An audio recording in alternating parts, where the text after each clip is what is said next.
And we are going to be on 3 lakes. This lake's called Lake Osceola. It's named after the Seminole Indian leader. Environmental reasons, they stopped allowing beaches. This one's grandfather closed in. And the white sand on that beach is not lake sand. Loved the school and the music school. Gave Rollins a lot of money when she lived there. She also left them quite a bit of money when she passed away. There was a house there before that also got moved. That house you can always visit or walk around. It's called Casa Feliz. And it was Winter Park's favorite home until these folks bought it. Didn't want it, same story. The residents here raised $1.5 million to move it.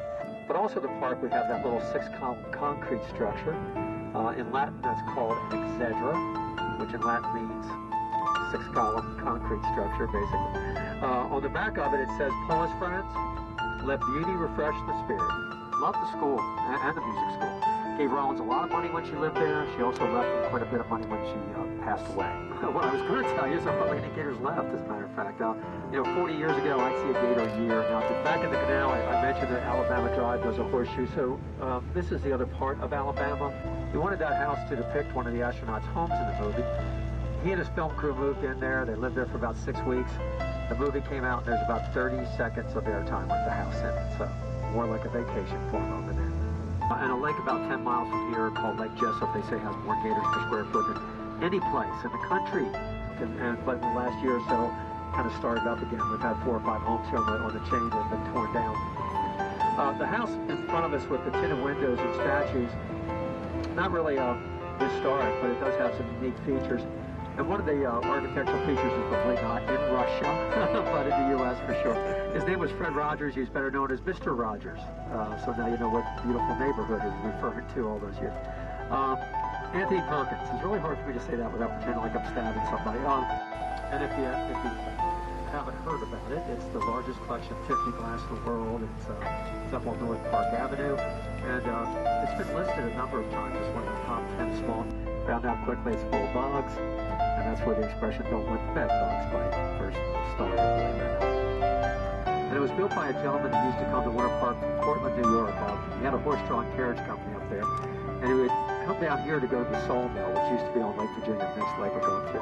So they started Rollins 129 years ago, which does make it the first private college in Florida. Lake Mizell, which the Mizell's named after themselves. There's nobody here to argue with.